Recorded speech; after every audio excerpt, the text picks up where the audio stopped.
Hey guys, it's Jade. So I'm here to do a Let's Have a Chat video. It's been a hot minute since I've done one of these, and there's some stuff I want to talk about. So it's probably going to be pretty long. So yeah. So first I want to talk about BTS. So comebacks Monday. Just our second teaser, like about an hour or so ago. I'm so excited for this comeback. Like, I'm so excited. I know it's going to be so good, so good. I wish I can buy the album right now, but obviously, for obvious reasons, I can't. But hopefully, maybe around like Christmas or something, I could probably get the album. But yeah, so I guess it's not necessarily related. It's not necessarily BTS themselves. It's just people like, just kind of like like surrounding BTS, but yeah, I'll get to that. But so first I want to talk about the Chainsmokers. So it was a big. It made like it made this big deal when they had announced that Chainsmokers participated in one of the songs on the album. Everyone was excited because they met them at the Billboard Awards and stuff like that, and so everything was cool. But right after that, it came out that they made like a very ignorant joke at a festival in Shanghai. So they was at a music festival and they were doing an interview. And during the interview, one of them had mentioned some type of joke talking about, I was scared to bring my dog here. And I'm just like, really? Like, was that even necessary? Like, really, bruh? That was so unnecessary. So of course, because of that, fans were upset, as they should. They were upset, but the thing that irritated me was that people were talking about canceling their pre-orders. Now, that's doing what? Like, seriously, what is that doing? It's doing nothing. It's only hurting BTS. It's not hurting the Chainsmokers. They're only on one song. You know what I'm saying? So if you really ain't trying to listen to that song, just don't listen to the song. And I don't even know what song it is. But I really don't. Yeah, I really don't know what song it is. Is it DNA? It might be DNA. Oh shit, it might be a title track. I don't know. I'm not sure, but yeah, like I just feel like that's a little extreme to like want to cancel your pre-order. Like seriously, it's just yeah, that's a little ridiculous. But another thing that kind of like irked me was that there was stuff going around, people saying that once the video drops, if anyone like makes a reaction to report them and things like that. I'm like not just reactions, but reactions, re-uploads, and lyric videos. And I'm just like, I can understand wanting to do that with re-uploads because I don't see the point of re-uploads only if it's like, when you because there's people that re-upload the video but they're like subbing it in another language. That's fine because some videos on YouTube aren't available in other countries for some weird ass reason. But that's fine. But just re-uploading the video as is, that makes no sense to me. Just take your ass to the big hit channel and watch the goddamn video. It's not that hard. So yeah, and I don't have a problem with lyric videos either. Um, but yeah, reaction videos. I feel like that's just kind of fucked up. Even though it did, I also heard that it's most likely like a misunderstanding, which I hope that's the case. But if it's not, that's a bunch of bullshit because reaction videos don't hinder views. It doesn't. And the thing that I'm trying to understand is that, okay, this wasn't a deal with Blood, Sweat, and Tears. It wasn't a deal with Not Today or Spring Day. So why is it a big deal for people to if they make a reaction video for this song? Because that's the problem with a lot of these new fans is that y'all so fucking hell bent on breaking records and shit like that. Like, just watch the fucking video. Like, they're going to break records regardless. If like this ended any indication, just with the pre-orders in Korea alone, the fact that they sold They had like over 1 million pre-orders in Korea. And I'm not even talking about international sales, but just in Korea alone, 1 million, right? The, the Love Yourself short films, those got a lot of views. That got a lot of hype. The Comeback trailer got like 20 some million views, and everyone was talking about it. The first teaser got like 5 million views in the first 14 hours, and then probably by the end of today, the second teaser is probably going to have like 1 million views, like, or probably even more views. Like, seriously, like, so is it really that deep to tell people that they can't react to the video? Seriously, when that's the point of that's like a factor in K-pop. It's like when you watch a video and you had a certain reaction, and then you go jump to YouTube to see other people's reaction because you want to see their reaction. That's a part of K-pop. Like, that's how I got into K-pop, is through the Fine Brothers doing the kids react to K-pop. That's how I saw like my first reaction videos, and that's how I got into K-pop, was through reactions. You know what I'm saying? And first of all, who watches the reaction but not the actual video? That makes no sense. But in reaction videos, there's edits, there's cuts, there's pausing, there's talking. So it makes absolutely no sense to why you would rather watch a reaction video for your first time watching the video than watch an actual video. Logic, right? So again, that makes no fucking sense. And then the fact that reaction channels, they already got a bad rap anyway. I mean, the fact that YouTube be on that fuck shit lately, because I'm subscribed to a lot of reaction channels, whether it's K-pop and non-K-pop, and they had to go through a lot of stuff because copyrights, and like I said, YouTube on that bullshit, people getting their shit demonetized. You can't do certain things, you can't say certain things, which is like back in the day, like the earlier days of YouTube, that wasn't the case. It really wasn't the case. Like, you know what I'm saying? People could make reaction videos, it'd be no problem.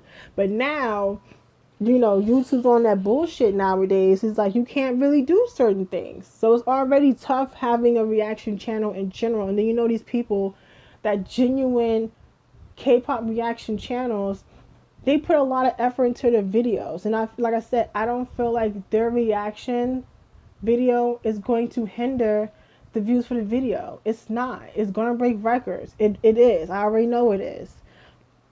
So yeah, it's just that doesn't make no sense to me. You know what I'm saying? It really doesn't make sense to me for people to try to top. We're gonna report your video or wait 24 hours where people go to look for the reaction like within like the hour of the video being up. That's the norm. So I feel like y'all just watch the video. Like, it shouldn't all be about views and shit like that. That's the thing. That's just so aggravating with some of y'all new fans. It's like, really, it's not that deep. It's just a video. Watch the video, listen to the album, stream the album. Just do that. But just to be like, oh, we gotta break the record. Like, it's not that deep. It's not that deep. Because it's going to do what? Only thing it's going to do is just get, okay, you broke a record. Okay, that's cool. But you ain't getting no award for that. It's just going to be talked about on the news. Okay, that's fine. But it's really not that deep. Like, it really isn't. But yeah, that's that. So the next thing I wanted to talk about was Madtown. So basically, Madtown is a group that debuted under J-Tune Camp back in 2014. It's a relatively smaller company. It was started by Rain after he left JYP, but he actually ended up leaving J-Tune a few years after starting the company.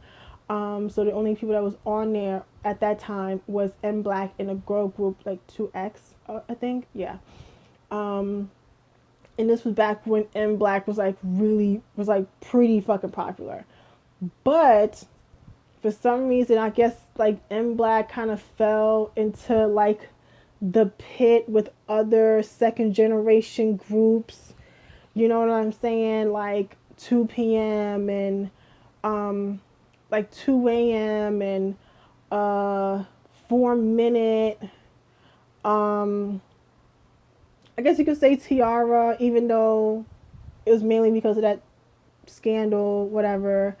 You know what I'm saying? Like after school, like I can go on just like second generation groups that just, that just fell into the same thing. I just kind of fell into the same group because they're trying to like, battle it out with these new groups that's like popping out like, like crazy. You know what I'm saying? But J2 was kind of like falling off because, especially after, June and Thunder left M Black, so. But yeah, when Madtown had debuted, they had relative success. I mean, they weren't like a big rookie group back in 2014 because, I mean, you already had GOT7, you already had Octa Musician, and you had Winner. Those were like in Red Velvet. So those were like the big groups people were talking about back in 2014. But you also had Lovelyz, and you had Double JC, and you had people like Kiss and Cry, Mamamoo, things like that. Like that kind of debut. Yeah, Mama was 2014, right? Yeah, I think Mama was 2014. So yeah, just like stuff like that. But but they've had relative success. So we're gonna go to last year. So, according to reports, December 2016, J2 had announced that they were closing, and because of this, Madtown was going to go without an agency. So they decided to sell Madtown to GNI Entertainment for a down payment of 300 million won. So now Madtown is under this new company. So I think from my understanding, I think they may have done some stuff in Japan, I think, if I'm not mistaken. But back in February of this year, their CEO was arrested on fraud and other charges with damages amounting up to 80 billion won. Okay, so 80 billion won. I need to like, because I had to look this up. I'm trying to figure out how much that is in US dollars. I think it's like in 100,000, maybe. It's hard for me to try to like convert currency. Let's see. 80 billion.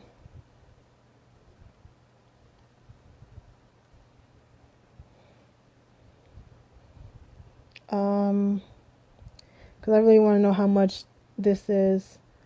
Let's see. So we're going to go to South Korean won, if I can find it. Did I find it or did I miss it?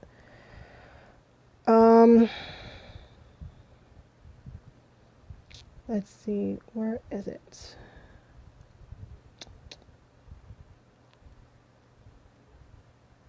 Ah, there it is.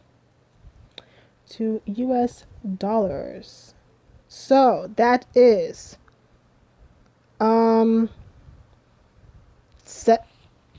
wait, hold on. So it was like 70 million. I think that's the right number. I think. I could be wrong, but I think 80 billion is like around 70 million. I could be wrong, but anywho, it was a lot of fucking money. So yeah, the company was frauds, and Madtown was basically left with nothing. So back in June, one of the members was on a show, and basically he has to do everything himself. He has to go rent a car and personally pick up the staff members from their houses. So you have to pick up the stylists and makeup artists and stuff. Like, where they do that at? Like, normally the managers pick up the member and then they go and do the promotions, or the group and they go and do the promotions, not the other way around. So dude has to come out of his pocket, rent a car, and pick up the stylist and stuff like that for the day of shooting. What the fuck? Really? And yeah, and then it's also said that the members haven't been paid since March. Um and so, and then not only that, their contract is until October 5th, 2021. Now, I feel like with this, I'm hoping the courts will just, you know, just dead the contract, because there's no company. They have no CEO. They have no managers. They have no staff members. They don't have anything, because the employees left because they weren't getting paid, which is fine because no one works for free. So I get it, but it's just like now you have a group that's left in limbo. Like, what's gonna happen? Are they gonna be able to get out their contract? Are they gonna get picked up by another company? Or are they gonna just disband? Like, I don't know. And it's like, at the same time, it's like, okay, until then, they gotta, make some kind of money. You know what I'm saying? So they can't make music unless they come out of pocket. But at the same time, how are they gonna promote the music? How are they gonna, do promotions and stuff like that? Because they have no company. So I'm hoping that it works out in their favor and they can get out that contract, because it's not their fault that the company that they signed to was a bunch of frauds. You know what I'm saying? So it's just really like, that's pretty fucked up. And honestly, this is not a new thing, because this happens all the heaven fell out. This happens all the time, because it's happened with The Legend. Another group that came out in 2014. They came out and stuff like that, but then, like, they barely had any, like, they had like a couple comebacks, but then at a point they literally had nothing. They have no heat, no power, no water, barely any food. They had shit, and they had to go battle out with their, trying to get out their contract. I mean, we've seen this with Block B, we've seen this with BAP, we've seen this with, JYJ. We've seen this with some of the members of EXO. Like, we've seen it, like, where, like, whether the company was a complete fraud or just the company just wasn't doing right by the members, whether it's like, not paying them, or just kind of like mistreatment and things like that. This is not a new concept, but it's still fucked up when you think about it, because these people spend, like, literally probably only get like 2 hours of sleep. They have poor eating habits. Their weight probably goes up and down, probably have insomnia. Now it's also messing with their mental state. You know what I'm saying? Like, it's a lot trying to be an idol, and then on top of that, you have to deal with a company that's not paying you and that's basically treating you like shit. Like, really, it's fucked up. So I'm really hoping that with Madtown that they can get out their contract, because it's like, I feel like these artists should not have to go through that with these companies. They really shouldn't. It shouldn't be like that. And it's fucked up, because, like I said, this is not going to be the first. It's definitely not going to be the last when someone is going to get, like, kind of get shitted on by a company and stuff like that. So it's like, but yeah, it's like a lot of, fraud ass CEOs over there. Like, it's like that's the thing over there, and that's really unfortunate that it has to be like that. But yeah, so another thing I wanted to talk about was The Unit. So yeah, The Unit is a new show on KBS that everyone's been talking about. There is, like, a long list of people that's supposed to be on the show, and there's also some people that's like in discussion of being on the show. So let's see, we have I'm a member from the group Double A that was out in 2011. We have Big Star, Mr. a member of Troy, Boys Republic, Top Secret, even though I don't know why they're on there when they debuted this year, but okay. You also have Dasha Bet, Spica, Tiny G, Tiara, What's Up, Daya, Brave Girls. You know what I'm saying? They said that they confirmed Snooper, but they didn't say like which members are going to be on the show. And then there's also, like I said, Boyfriend is up for discussion. LaBomb and MFACT are like in discussion to being on the show. And then there's like a bunch of different companies that announced to be on the show as well, but they didn't say like who's going to be on it. So like there's people like Banana Republic, DSP, Fantagio, Hunus, Lone Entertainment, Music Factory, Pledis, Top Media, TS, WM Entertainment, YMB, you know, so on and so forth. Like here's my thing about this whole show. It's just fucked up on their end because these people have to come on TV and basically say how they're basically failures.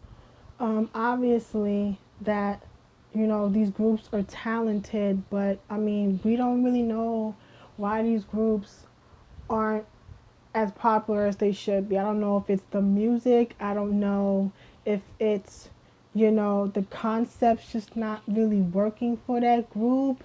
I don't know if it's just the company just really shitty with, you know, promoting. I don't know what's the factor of these groups not, you know, being the best that they could be. And yes, I know there's a lot of competition and stuff like that, but I mean, obviously these people have some type of talent that they wouldn't even be a group in the first place. But you know, it's just fucked up that they literally gotta come on this show and, you know, try to be a part of something that's only going to be for 7 months. Like, what's like, I just feel like, what's the point of doing all of this shit for only 7 months? Like, and then they're going to go back to, you know, just doing what they were doing before. I mean, I'm assuming the reason why they did this whole show was because they guess they saw what happened with New East, you know, when they came on Produce 101 last season, and the fact that, you know, people are now checking for New East again. I guess they figure if that could happen for them, it could happen for these groups. I'm assuming. But I don't know. It has to suck because you already know it's going to be drama filled. It's going to be all intense because that's how all these fucking survival shows are.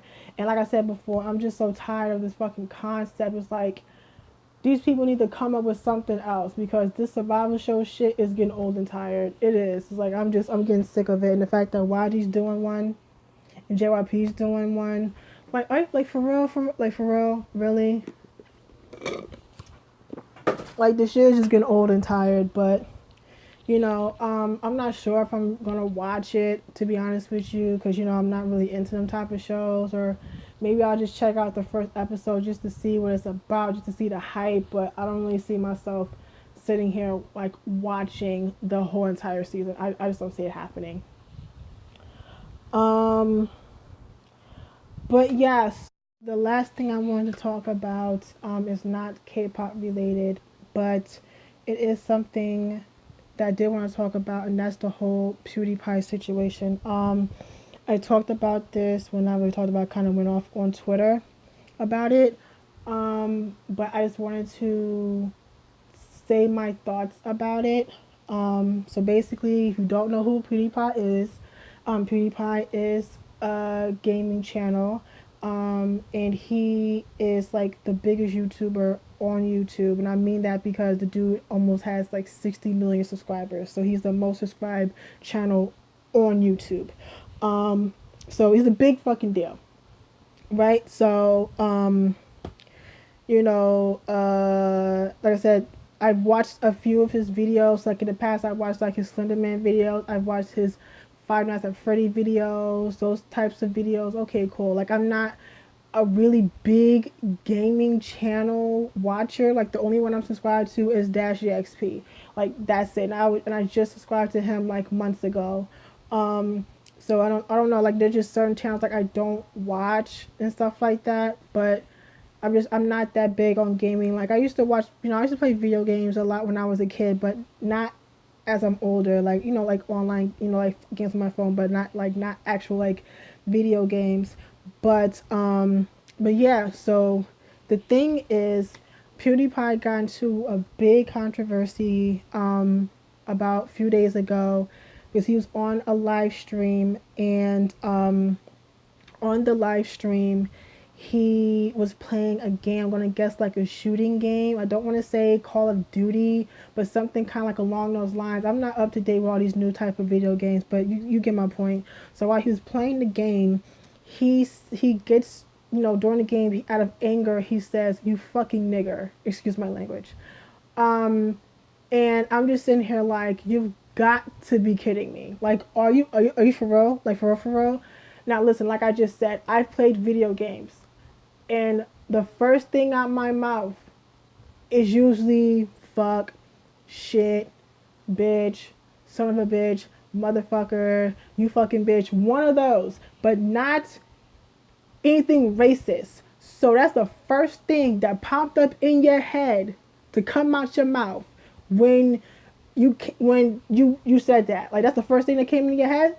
Really, son? Like, for real? And and then what irritated me the most was that people was, defending this shit. They were, basically saying like, oh, it's a word, you shouldn't let words upset you, blah, blah, blah. These are the same people who say this type of shit that aren't of people of color. Like, who the fuck are you to tell me that I can't get upset about someone saying a word that has just such negativity and hate behind it, and people still use that shit towards blacks to this day, to this fucking day? So you have no fucking right to sit there and tell me that it's just a word. Fuck you. How about that? And that pisses me off, and then I'm so sick and tired of people making up these fucking excuses. Oh, he's a foreigner. Oh, he don't know the word. Oh, it's just no. I'm sick of that bullshit. Like, he's what, 30 something years old? He's a grown ass man. He's not a child.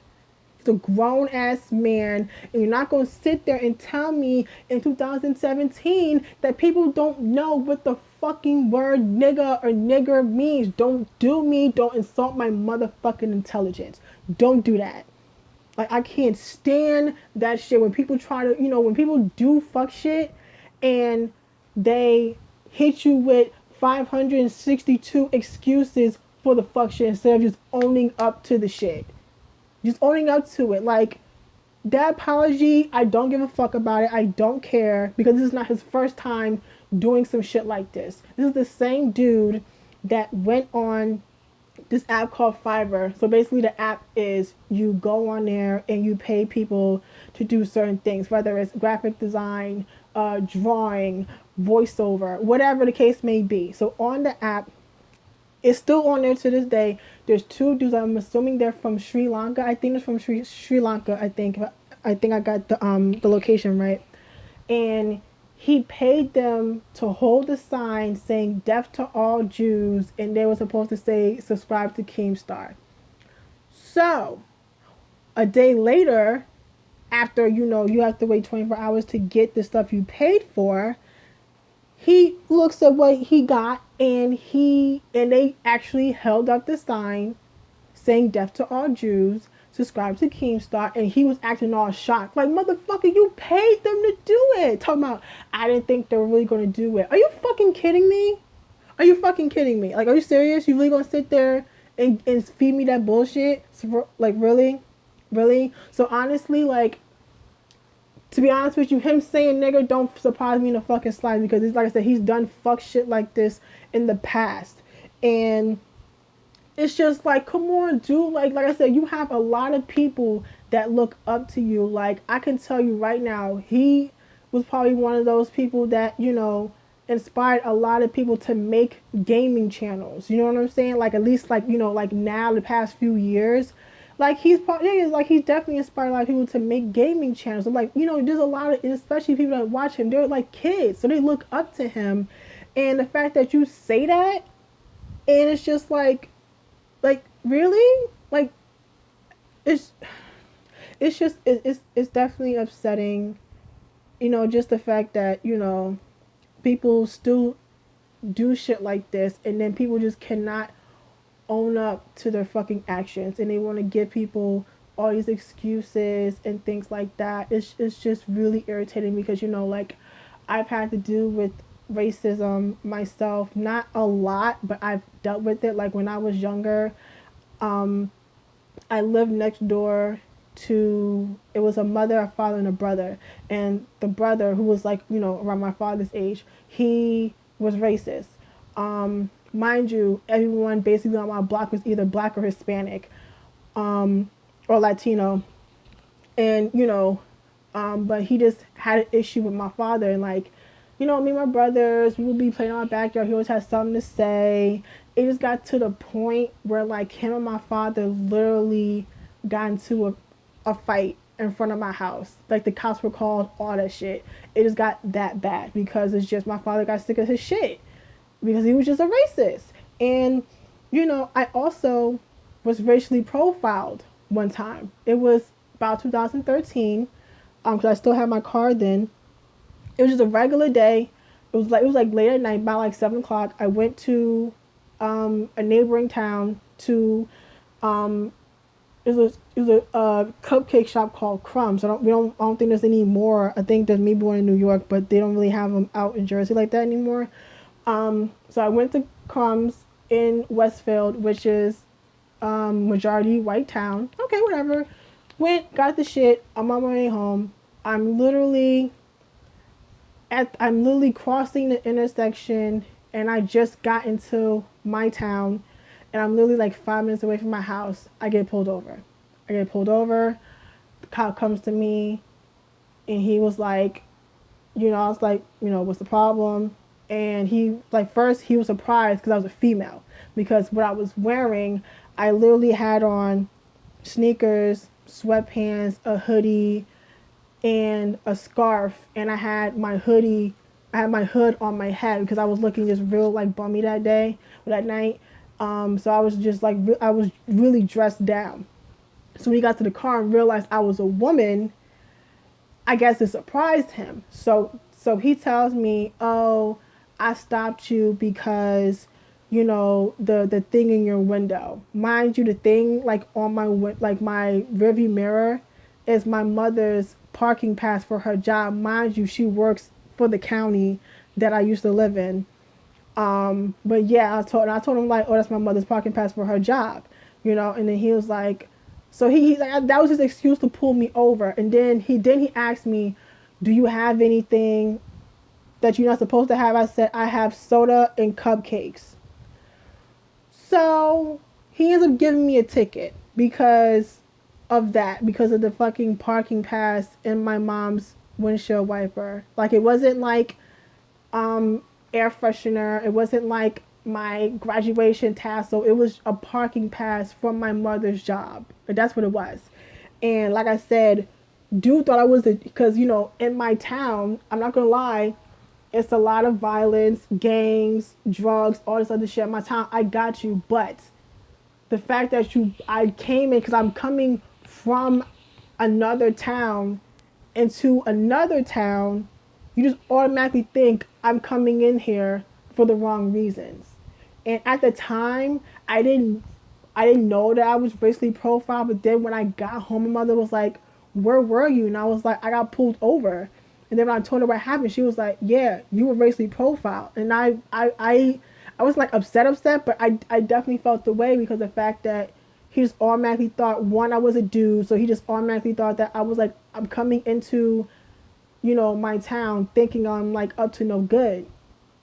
And like I said, what I'm saying, it's just like it's fucked up because like, you know, like I said, I've gotten like, if anything, I've gotten like speeding tickets, like moving violations. Like my record ain't all that clean, but that's it. Like I've never been to jail. I've never gotten arrested. I've never had, you know, I've never done any crimes. Like I've not like anything serious. No, like I said, the most is just like some speeding tickets and like a cell phone ticket, which was still dumb, but that was mostly it. So I definitely felt the way, you know, being racially profiled, and you know, so I know what it's like to, you know, to be like that. And I know my brother went through the same thing, you know, when he was in the military. You know what I'm saying? So it's just, you know, I know what it's like to, you know, to experience that, but it's just like I'm just so over the fact of people just doing shit and then trying to tell people to get over it. Like, you telling me to get over the word nigger is telling someone that's Jewish to get over the Holocaust. Like, how dare you? Like, how dare you? Like you literally you can't say that to me. You can't say that to them. You literally can't. And like I said, if I swear to God, if I hear the thing, it's just the word one more time, I'm gonna fucking yank my hair out, because like that's like that like I'm getting aggravated, but it's really frustrating that even like, you know, now when shit is just like it at an even more of an all-time high, it's just like, why you have to say the word? Just don't fucking say it. Like, just don't say it. Like, I don't understand why people are so, you know, geeked to say the fucking word nigga or nigger. Like, don't fucking say it. Just don't do it. Like, I don't want to hear you say, when you say it, I don't give a fuck. Just don't say it. You don't say it, then people won't have to drag you. You won't get cussed, like you won't get death threats, you won't get all that shit. Just don't fucking say the word. Just don't fucking say it. It's that fucking simple, but people can't grasp the concept of it. They really don't. And then you wonder why you gotta come out here and make apologies and statements and shit because you said the fucking word. Like, it's just like, it's just simple. Just don't say the motherfucking word. Just don't say the word, and not even just don't say the N word. Just don't say anything. Don't say anything. Anything of like, just don't say nothing that's racist to Asians, Hispanics, whatever. Don't fucking say it. Just don't say it. And all will be good. But you know, and I know that people are going to continue to say the word, and then people are going to continue to sit here and, you know, defend that person that said the word and all this other shit. And it's going to just be just this big race issue when this could have all been avoided if you just don't say the fucking word. But anywho, like I just wanted to I want to talk about it because it's just I'm sick and tired of the bullshit. And you know what I'm saying? Like, I'm so sick of it, and I want people to do better. Like, just do better, people. That's all I can do. But you already know people are going to do what the fuck they want to do, and someone else tomorrow is probably going to say the fucking word, and it will be back at this all over again. So, with that, I'm gonna go. And like I said, this is really long, but like I said, I had a lot to say. I hope, even though I kind of ended this video on a kind of like a serious note, but I just want to talk about it, and I just want to talk about everything else I talked about in this video. So I hope you guys enjoyed this video, and leave me any comments you guys want to on any of the things I talked about. And yeah, I will see you guys.